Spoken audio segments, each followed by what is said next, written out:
자, 오늘은 내 영혼을 받으시옵소서란 제목으로 말씀의 은혜를 나누겠습니다. 미국의 대학 교수이자 카톨릭 사제이면서 영성가였던, 지금 돌아가셨기 때문에 책도 굉장히 많이 내서 아마 상당히 많은 분들은 이분 책을 한 권 이상은 아마 다 보셨을 겁니다. 헨리 나우엔이라고 하는 분이 계세요. 이분이 쓰신 책 중에 세상의 길, 그리스도의 길이라는 책이 있습니다.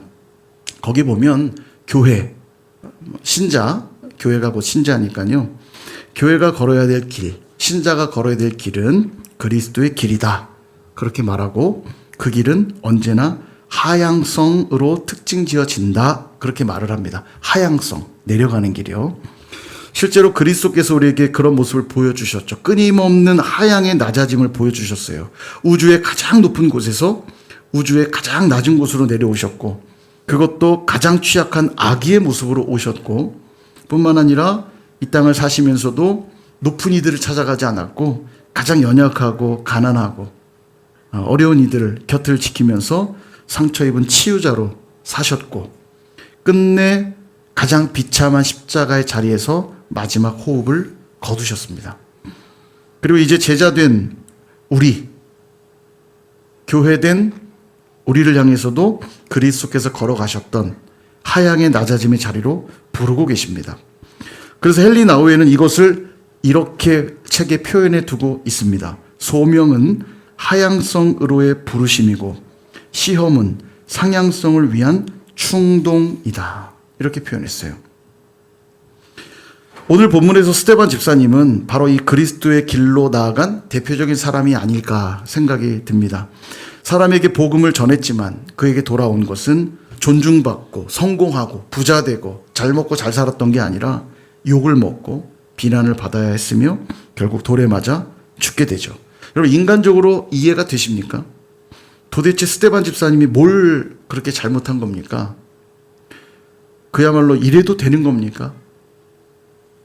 이런 생각이 혹시 우리가 든다면 어쩌면 우리는 하향으로 나아가는 그리스도의 길이 아니라 상향으로 나아가는 세상의 길을 걷고 있는 것일지도 모르겠어요. 복음이 오늘 우리에게 전해지기까지 어떻게 그 복음이 여기까지 왔을까요? 교회가 힘을 규합하고 많은 돈을 동원하여서 복음이 여기까지 전해진 걸까요? 그렇지 않습니다. 수많은 순교자들이 흘린 피가 있었고 수많은 교회의 핍박과 헌신이 있었기 때문입니다. 말하자면 예수님처럼 하향의 길로 나아갔기 때문에 오늘날 복음이 여기까지 전해졌고 교회가 세워졌다는 사실을 우리는 기억할 필요가 있습니다. 오늘 말씀을 통해서 우리는 과연 그리스도의 길로 나아가고 있는가? 세상의 길로 나아가고 있는가? 살펴보기를 원합니다. 오늘 이 스데반 집사님의 명설교를 들었던 사람들이 마음에 찔려 이를 갈았다. 그렇게 표현하고 있습니다. 복음을 들으면 두 종류의 반응이 나타나요. 하나는 마음의 찔림을 받아서 우리가 어찌할꼬 라는 회개의 반응이 나타나고, 또 하나의 반응은 마음의 찔림을 받아 이를 가는 극단적 분노의 반응이 나타납니다. 참 재밌죠? 똑같이 마음의 찔림을 받는데 한 그룹은 회개의 자리로 가고 한 그룹은 분노하는 자리로 가요. 그 이유가 뭘까? 그렇잖아요. 우리도 이렇게 보면요, 누가 크게 잘못했을 때 그 잘못을 지적하면 제가 잘못했어요 라고 잘못을 고백하는 이가 있는가 하면 막 더 견디지 못해갖고 막 자기가 더 막 성질을 부리는 경우들이 있어요. 그죠? 복음을 받고 하나님 말씀을 받을 때 그 중심이 하나님께 있는 자들은 당연히 그 마음의 찔림으로 인해 회개의 자리로 가게 되지만, 그 중심이 나에게 있으면 이 마음이 찢기는 게 너무너무 싫으니까 분노로 이어집니다. 이때 스데반 집사님은 예수님께서 하나님 우편에 서 계신 모습을 보게 돼요. 그리고 하늘이 열리고 인자가 하나님 우편에 서 계신다 라는 말을 뱉습니다. 본대로 고백하는 거죠. 그랬더니 격분한 회중들이 그가 신성모독 발언을 한다면서 큰 소리를 지르고 귀를 막고 그에게 달려들어서 성 밖으로 내치고 돌로 쳐서 그를 죽이게 됩니다. 신성모독죄는 죽일 수 있거든요. 그럼 왜 돌로 쳐 죽이냐? 예. 사람이 죽으면 부정하게 되기 때문에 돌로 죽이는 겁니다. 몸이 안 닿게. 잔인하죠? 돌로 죽여요. 그리고는 자신들은 이 죄에 사람이 죽은 일에 잘못이 없다며 그 증거로 옷을 벗어서 사울이라는 청년 앞에 둡니다. 이 사울은 이후에 나오게 될 바울이죠. 바울. 이름이 바뀐 게 아니라 사울은 히브리식 이름이고요. 바울은 로마식 이름이에요. 같은 이름입니다. 앞에는 이제 주님을 만나기 전에 모습은 히브리식 이름을 쓰고 주님을 만나고 이방의 사도로 활동할 때는 바울이란 이름을 썼던 거죠. 그의 앞에 사람들이 옷을 벗어 던진 건 스데반을 죽이는 일에 앞장선 자란 뜻입니다. 이 사울이요. 그래서 성경엔 그의 죽음을 마땅히 여겼다. 사울은 그의 죽음을 마땅히 여겼다. 이렇게 말하고 있어요. 어떻습니까, 여러분? 스데반은 높으신 하나님을 바라보자 그리스도의 길로 나아가고 있죠. 주님이 십자가의 길로 가셨던 것처럼 죽음의 길로 가고 있어요.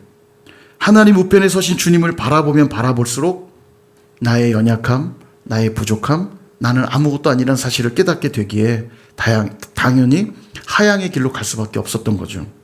그러나 반대로 내가 중심되는 자들은 더 높은 상향의 자리로 가려고 하기 때문에 그분의 말씀이 들리면 들릴수록 오히려 시험에 빠지게 되고 분노하는 겁니다. 우린 여기서 이제 우리 자신을 좀 돌아볼 필요가 있어요. 하나님 말씀 앞에서 나는 어떤 반응을 보이고 있는가? 주님은 우리에게 이렇게 분명하게 말씀하셨거든요. 누가복음 9장 23절. 우리 같이 한번 읽어볼까요? 시작. 또 무리에게 이르시되 날마다 제 십자가를 지고 나를 따를 것이니라. 아멘. 십자가를 지고 나를 따르라. 이렇게 말씀하셨어요. 무슨 뜻일까요? 십자가는 죽음의 자리입니다.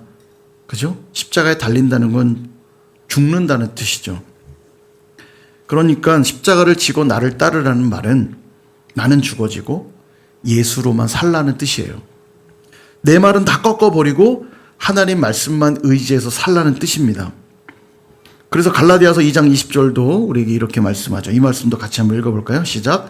내가 그리스도와 함께 십자가에 못 박혔나니 그런즉 이제는 내가 사는 것이 아니요 오직 내 안에 그리스도께서 사시는 것이라.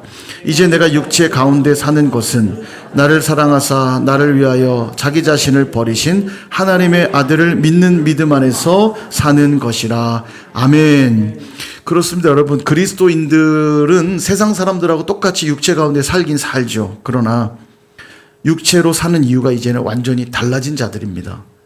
이제는 옛 자아가 십자가에 죽었기 때문에 이제는 누구를 위해 사냐? 나를 사랑하사 나를 위하여 자기 자신을 버리신 하나님의 아들을 믿는 믿음 안에서 사는 것이다. 그런 자로 바뀌었다고 성경은 말하고 있어요. 다시 말해서 세상에 대하여 나는 죽은 자요, 하나님께 대하여 산 자로 살겠다는 고백인 거예요. 여러분, 교회에 출석한다고 새 사람인 것이 아닙니다. 여전히 말씀이 삶의 중심에 있지 않고 옛 사람의 본성, 습성, 기질대로만 살아가고 있다면 우리는 세상의 길을 걷고 있는 자일 수 있습니다. 여러분, 죽는 일이 뭐 어디 쉽습니까? 옛사람을 죽이고 본성과 습성과 기질을 죽이는 것이 뭐 어디 쉬운 일이겠습니까? 그래서 주님은 그 길을 좁은 문과 같다 이렇게 말씀하셨고, 좁고 협착하다고 하셨고, 찾는 이들이 그래서 적다라고 말씀하셨어요. 그 길이 바로 하향성의 길인 겁니다. 반대로 내 옛 자아의 본성, 습성, 기질대로 사는 건 쉽고 편하죠. 노력하지 않아도 그냥 사라집니다. 그래서 그 길은 크고 넓은 길과 같아서 찾는 이들이 많다라고 하셨어요. 이 길이 바로 상향성의 길인 겁니다. 여러분, 다이어트를 하고 건강한 몸을 만들기를 한번 상상을 해보세요. 음식을 조절하면서 운동하는 것이 즐겁고 쉽던가요? 예, 나윤이가 하고 있는 모양이에요. 막 먹고 뒹굴면서 노는 게 편합니까? 음식을 절제하면서 운동하는 게 편합니까? 예, 막 먹고 뒹구는 게 편하죠. 식단을 조절하고 운동을 꾸준히 하려면 마음껏 먹고 싶은 마음, 실컷 놀고 싶은 마음들을 억누르고 이겨내야만 할 수 있는 겁니다. 그러니까 대다수는 다이어트에 성공해요, 실패해요? 실패하죠. 그게 훨씬 힘드니까. 하물며 우리의 영혼이 하늘 백성으로 빚어지는 일이 어디 쉬운 일이겠습니까? 근데도 내 정욕과 욕심대로 살면서 하나님의 백성으로 빚어질 것을 기대하고 있다면, 이거 어불성설이죠. 이게 바로 기만적 신앙인 겁니다. 나를 바꿀 생각은 하지 않으면서 내가 하나님을 믿는다고, 내가 하나님을 섬긴다고, 내가 하나님 말씀을 믿는다고 말하는 건 기만적 신앙일 수 있는 거예요. 사랑하는 여러분, 교회 출석이 곧 영혼 구원의 핵심이 아닙니다. 교회에 출석하면서도 크고 넓은 문으로 들어가 이 상향성의 길, 곧 세상의 길을 걷고 있다면 그에게는 구원이 허락되지 않을 것입니다. 사실 제가 목회자로서 성도들에게 그런 얘기 해드리고 싶어요. 무조건 여러분 잘 될 겁니다. 아무 일도 없으실 거고요. 여러분은 편안하실 거고요. 여러분 잘 되실 거고요. 여러분 건강하실 거고요. 여러분 행복하실 거예요. 그렇게만 말씀드리고 싶어요. 정말 실제로 그랬으면 좋겠어요. 그러나 생명의 길, 구원의 길을 말씀드리지 않을 수가 없어요. 여러분 아시잖아요. 자녀를 키워보면 자녀가 하고 싶은 대로 냅두면 잘 될 수 없다는 거 알잖아요. 그러니 때로는 억지로 공부도 시키고 억지로 운동도 시키고 절제도 시키고 잘못했을 때는 무섭게 혼도 내죠. 그 아이에게는 그 시간들이 되게 힘들다 느껴질 겁니다. 고난처럼 여겨질 거예요. 때로는 부모가 밉기도 할 겁니다. 나를 사랑하긴 하는 걸까? 그러나 그 시간은 자녀를 죽이려는 시간이 아니라 진정한 삶과 행복한 삶을 주기 위한 부모님의 마음이죠. 하나님께서도 똑같습니다. 하나님이 말씀하신 대로 살면 그 길은 때론 좁고 협착해서 가기가 너무 힘들고 때로는 죽을 것 같은 고통을 느끼기도 할지도 모르겠어요. 그러나 분명한 건 그 길은 결코 죽는 길도 아니요 불행한 길은 더더욱 아니라는 사실입니다. 그 길이야말로 진정한 구원의 길이요 생명의 길이요 영원토록 복을 누리는 길이라는 사실을 믿으시기를 주님의 이름으로 축원합니다. 그러므로 이 그리스도의 길 걷기 위해 저는 오늘 두 가지를 여러분들에게 제안하고자 합니다. 우리 삶에 좀 적용했으면 하는데요. 첫 번째는 회개입니다. 이미 앞서 여러 번 말씀을 드렸던 거죠. 말씀 앞에 설 때마다 그 말씀을 중심으로 받으시고 참된 회개를 이루실 수 있기를 축복합니다. 회개가 뭘까요? 뉘우치는 것이고 고치는 것이에요. 돌이킬 회자고 개는 고칠 개자입니다. 그러니까 무엇이 잘못인지를 뉘우치고 그래서 그걸 고치는 것까지가 회개죠. 우리 리더반에서도 마침 이번 주 수요반에서는 이걸 공부하기도 했는데 진정한 회개란 지정의의 인격적 회개여야 한다고 우리가 함께 공부했어요. 무엇이 문제인지를 깨닫는 지적 회개가 먼저 있어야 되고 그래서 진정으로 슬퍼하며 각성하는 정적 회개가 있어야 되고 그래서 고치고자 하는 돌이키고자 하는 의지적 회개가 있을 때 그럴 때 회개에 합당한 열매가 맺혀지는 겁니다. 회개 그러면 그냥 펑펑 울면서 기도하는 것만이 회개가 아니고 무엇이 문제인지를 깨닫는 지적 회개와 그 죄를 슬퍼하는 정적 회개와 그래서 그 길로부터 돌이키는 의지적 회개가 있어야 돼요. 이 지정의의 회개가 있어야만 진정한 회개인 겁니다. 만약 이런 진정한 회개 자리에 우리가 서지 않는다면 그는 반드시 분명히 이를 갈고 분노하는 자리에 서게 될 거예요. 여러분 신앙에는 중간지대가 없습니다. 오늘 내가 하나님을 모셔드리고 받아들이고 있지 않다면 우리는 하나님을 대적하는 자로 서 있는 겁니다. 중간지대란 없어요. 누군가 그럴 수 있죠. 저는 그래도 아무리 그래도 하나님을 대적하지는 않습니다. 여러분 그건 대적하지 않고 있는 게 아니고 대적하지 않는 척 할 뿐입니다. 여러분 그게 더 큰 죄라고 그랬죠. 하나님도 속일 수 있을 것이라고 여기는 외식의 죄이기 때문입니다. 한번 생각해 보세요. 미운 상대가 있어요. 상대가 미우면 티를 내나요? 미워 죽겠어 아주 확 그냥. 그런 말을 할 정도의 관계면 그 미운 거 아닙니다. 그죠? 진짜 미운 상대한테 밉다 말해요 안 해요? 안 하죠. 미운 티 내요 안 내요? 미워해보질 않으셔서 모르시나 본데 누군가 미워하면 티 안 냅니다. 지금 이 권사님 저희 미워 죽겠는데 티 안 내시잖아요. 그죠? 다 알아요. 용서해 주십시오. 제가 죽을 죄인입니다. 우리 하나님께 좋은 거 드리고 싶어서. 예. 여러분, 상대가 미우면 티 안 냅니다. 그냥 속이고 있는 거죠. 상대 모를 거예요. 근데 여러분, 사람은 그렇게 속일 수 있어요. 근데 우린 이게 너무 길들여져 갖고 하나님한테도 자꾸 그렇게 하려고 그래요. 그분께 충성하지 않으면서 충성하는 척하고 그분을 대적하고 있는데 대적하지 않는 척합니다. 근데 하나님은 속을까요, 안 속을까요? 속지 않으시죠. 그래서 이게 큰 죄인 겁니다. 하나님을 속이려 하는 죄이기 때문에. 회개하지 않는다는 건 하나님을 속이는 죄를 짓는 것과 다르지 않는 거예요. 자, 보세요, 여러분. 성경을 잘 모르면 창피한 겁니까? 성경을 잘 모르면 창피한 겁니까? 아니에요? 아니, 장로가 그것도 몰라? 아니, 권사가 그것도 몰라? 이렇게 하면 이제 정 빠지겠죠, 저도. 아니, 목사가 돼가지고 그것도 몰라? 창피한 거예요, 안 창피한 거예요? 가만 생각하니까 창피할 것 같죠?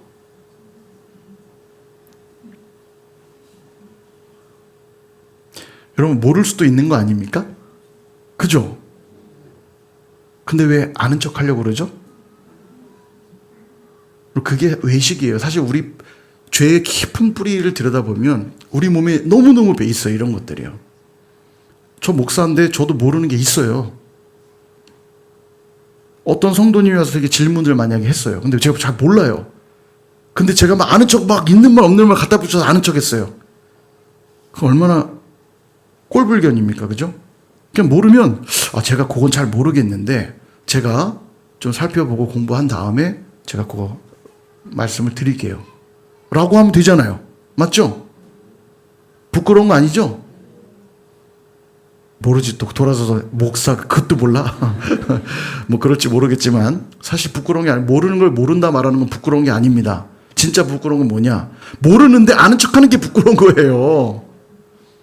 그냥 목사는 좋은 툴과 도구를 더 많이 가진 사람이기 때문에 제가 여러분들보다 뭐 그 덕에 더 많이 알 수도 있지만 좋은 툴과 도구를 갖고 있기 때문에 더 많은 것들을 여러분에게 가르쳐 드리고 또 안내할 수 있는 사람일 뿐이지 저라고 다 아는 건 아니잖아요.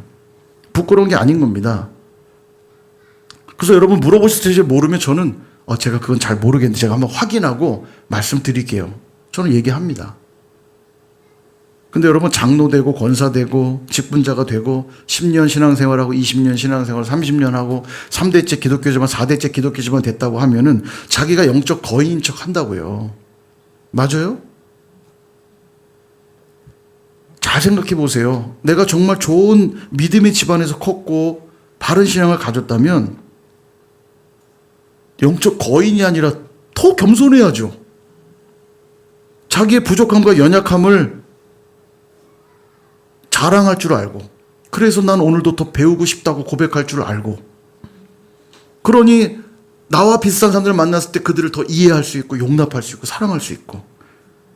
여러분, 그래서 신앙은 성숙해지는 겁니다. 똑똑해지는 게 아니고 잘나지는 게 아니고 성숙해지는 거라고요. 하나님 앞에 잘하면 얼마만큼 잘할 수 있어서 그분 앞에 잘하는 척을 하려고 하냐고요.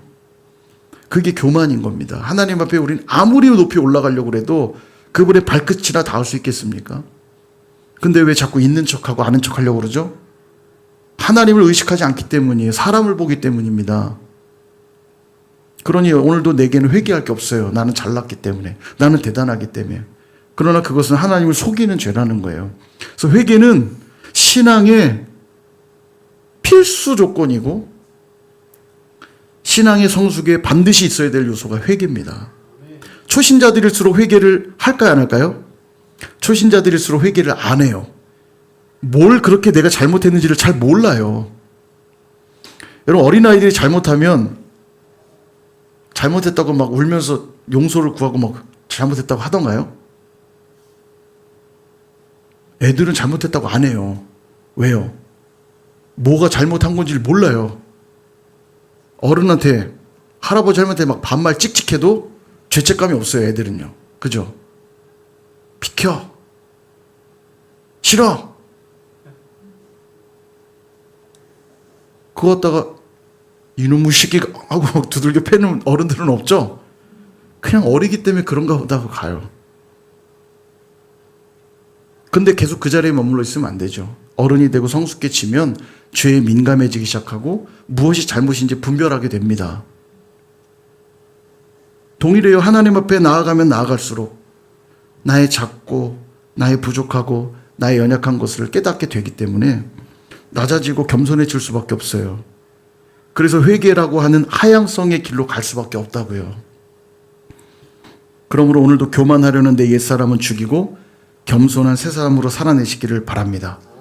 오늘도 더 많이 가지고 누리려고 하는 욕심의 옛사람은 죽이고 나누고 섬기는 새사람으로 살아내실 수 있기를 바랍니다. 오늘도 나밖에 모르는 이기적인 옛사람은 죽이고 이타적인 삶을 사는 새사람으로 살아내시기를 바랍니다. 여러분, 그게 회개예요. 그렇게 살아가시는 저와 여러분 되기를 주님의 이름으로 축원합니다. 두 번째 적용은 하늘 재판입니다. 오늘 스데반 집사님은 진짜 억울한 상황에 놓여 있어요. 그런데도 그는 기꺼이 돌에 맞는 자리를 선택하고 맙니다. 제가 이 선택했다는 표현을, 선택했다라고 하는 단어를 사용한 것을 주목하시기 바랍니다. 사람들이 이미 자기를 비방하고 있고요. 그 사람들 눈에는 살기가 등등합니다. 너 건수만 잡혀봐 가만히 안 둬 라고 하는 눈빛이 등등했어요. 자기가 예수의 이름을 자랑하고 증거하면 할수록 어떤 결과가 올지 충분히 예상할 수 있는 상황이에요. 근데도 스데반 집사님은 복음을 전했고 그 일로 죽음의 자리로 나아가게 된 거죠. 왜 그랬을까? 죽을 걸 알면서도 왜 그랬을까? 그 이유는 스데반 집사님은 하늘을 우러러 보았기 때문입니다. 마침 하나님 우편에 서 계시는 예수님을 보았기 때문이에요. 예수님이 하나님 우편에 서 계신 모습, 앉아 계시지 않았고 서 계셨는데 이 서 계신 모습은 무엇을 연상케 하냐면 법정에서 변호하는 모습을 연상케 합니다. 지금 이 스데반의 모든 상황들을 주님은 다 보고 계시고 그의 억울함과 부당함을 직접 중보해 주시고 해결해 주시겠다는 뜻이에요. 그래서 스데반을 위해서 기꺼이 하나님 우편에 서 계신 거예요. 스데반아, 내가 너의 상황을 안다. 내가 너의 모든 어려움을 안다. 이 스데반 집사님은 확실한 변호사요, 위로자요, 상담가이신 예수님을 확인했으니 더 이상 스데반 집사님은 불안하지 않았어요. 두렵지 않았어요. 걱정하지 않았습니다. 그러니까 죽어가는 이 상황에서도 예수님 같은 고백을 하죠. 내 영혼을 받으시옵소서. 그리고 한 고백 더 하죠. 주여, 이 죄를 그들에게 돌리지 마옵소서. 예수님하고 똑같은 고백을 해요. 하늘에 계신 주님을 바라봤기 때문에 스데반 집사님은 기꺼이 하향의 길, 그리스도의 길로 나아갈 수 있었던 겁니다. 사랑하는 여러분, 우리가 왜 믿음으로, 말씀으로, 복음으로 살아내지 못하고 끊임없이 혈기를 부리고 이를 갈며 분노하고 고집을 부리며 살아갈까요? 그것은 하늘을 우러러 보지 않기 때문입니다. 자꾸 땅을 보기 때문이에요. 지금도 내 편이 되셔서 나를 중보해 주시고 나의 억울함을 신원해 주시고 나의 모든 걸 보상해 주실 그 주님을 바라보지 않기 때문입니다. 그러니 당연히 내 힘으로 해결해 보려고 하니 끊임없이 일을 가는 것이고 분노하는 것이고 혈기를 부리는 것이고 고집을 부리는 거예요. 그러나 그 길은 상향의 길이요, 그게 바로 세상의 길이라는 겁니다. 그럼 이런 질문 생길 수 있겠죠. 아니, 스데반 집사님처럼 신실한 분을 죽게 두시면 너무 큰 손해 아닙니까? 살아서 더 많은 일들을 하면 좋은 거 아닙니까? 그렇습니다. 여러분, 누군가는 살아서 해야 될 일이 있고요. 누군가는 죽어서 해야 될 일이 있습니다. 중요한 건 사느냐 죽느냐가 아니에요. 오늘도 나를 통해 하나님의 뜻이 드러나느냐, 이것이 중요합니다. 로마서가 얘기하잖아요. 살아도 주를 위하여 살고 죽어도 주를 위하여 죽는 것. 사느냐 죽느냐가 우리 삶의 목표가 아니고 주를 위한 것이 우리 삶의 목표여야 되는 겁니다. 그러니까 바울사도 나중에 고백하죠. 나의 죽음도 유익함이라. 실제로 이 스데반의 집사님의 죽음은 결코 헛되지 않았습니다. 예루살렘 교회가 굉장히 부흥했죠. 예, 막 설교만 했다면 3,000명, 5,000명이 막 회심하는 역사들이 일어났단 말이에요. 그런데 예루살렘 교회 안에만 복음이 머물러 있자 하나님이 이 스데반 집사의 죽음을 계기로 교회가 박해받기 시작하면서 흩어지기 시작합니다. 그래서 복음이 어디로 가냐면 온 유대와 사마리아로 가요. 그리고 땅끝을 향해 흘러갑니다. 이제 곧 보시게 될 8장에 그게 정확히 나와요. 온 유대와 사마리아로 흩어지니라. 복음 전도자들이 사마리아와 땅끝을 향해 나아가기 시작합니다. 그 씨앗이 누구냐? 그게 바로 스데반 집사님이었어요. 뿐만 아니라 스데반 집사님의 죽음과 함께 등장한 엄청난 인물이 하나 있죠. 누구예요? 사울이요. 훗날 바울이라 불리는 사울. 이때는 주님을 아직 만나지 못했기에 교회를 박해하고 있지만 분명 스데반 집사님의 죽음은 훗날 바울 사도에게 굉장히 큰 영향을 주었을 겁니다. 주님을 만나고 깨닫고 나니까 내가 얼마나 죄인인지, 죄인 중에 나는 괴수라고 고백했고요. 나는 비방자요, 폭행자요, 박해자다. 그렇게 고백을 했어요.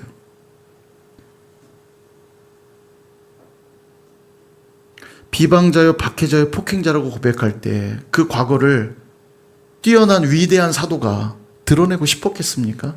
여러분, 부끄러운 과거를 자신 있게 얘기하실 분들이 있어요. 지금 나는 많은 이들에게 복음을 전하는 위대한 사도인데 과거의 사건을 얘기하기가 쉽겠냐고요. 근데 그는 얘기했어요. 나는 교회를 박해하던 자요, 비방자요, 박해자요, 폭행자였다. 그 안에는 누구를 내가 죽였다는 고백이 들어있을까요? 스데반 집사요. 바울 사도는 로마서에서 그런 얘기합니다. 사랑의 빛 외에는 아무 빛도 짓지 말라. 이렇게 말씀하거든요. 바울 사도는 평생 스데반 집사님에게 사랑의 빚진 자로 살았을 거예요. 내가 무지하여서 성령으로 충만하여 담대히 주의 말씀을 증거했던 그 스데반 집사를 죽이는 일에 앞장을 섰으니 얼마나 빚진 마음이 있었을까요? 그러니 그의 죽음이 결코 헛되지 않도록 아마 평생토록 최선을 다해서 복음을 전했을 겁니다. 그리고 여러분 아시잖아요. 바울 사도가 얼마나 위대한 사도입니까? 수많은 지역의 교회를 세웠고 복음을 전했고 그가 쓴 수많은 서신들은 성경이 되어서 여러분 우리가 정립한 기독교 교리의 대부분은 바울 사도가 쓴 서신으로부터 캐치된 거 아십니까? 기독교 교리를 정립시킨 사람이 바울 사도예요. 이 위대한 일들이 스데반 집사님의 죽음으로부터 시작되었다고 생각한다면 그의 죽음은 결코 헛되지 않습니다. 이걸 누가 이해할 수 있겠어요? 사람의 눈으로는 이해할 수 없어요.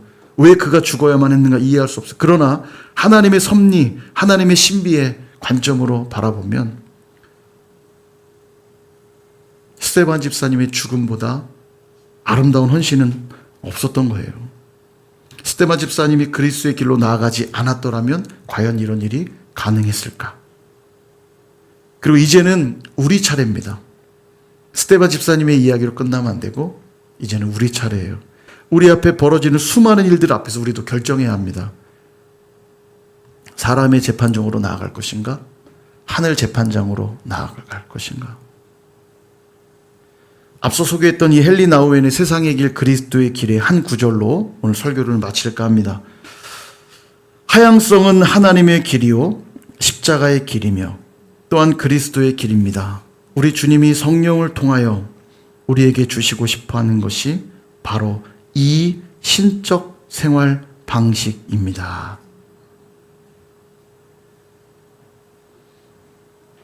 한 번 더 읽어볼게요. 하향성은 하나님의 길이요 십자가의 길이며 또한 그리스도의 길입니다. 우리 주님이 성령을 통하여 우리에게 주고 싶어 하시는 것이 바로 이 신적 생활 방식입니다. 그리스도의 길로 나아가고 십자가의 길로 나아가고 하향성의 길로 나아가는 이것이 그리스도인들의 생활 방식이어야 한다는 거예요. 성령을 주셔서 그 길로 나아가기를 기대하신다는 거죠. 그렇게 성령으로 충만하여서 여러분 교회다움을 회복하시고 그리스도의 길로 나아가시는 저와 여러분 또 우리 선일교회가 다 되시기를 주님의 이름으로 축원합니다.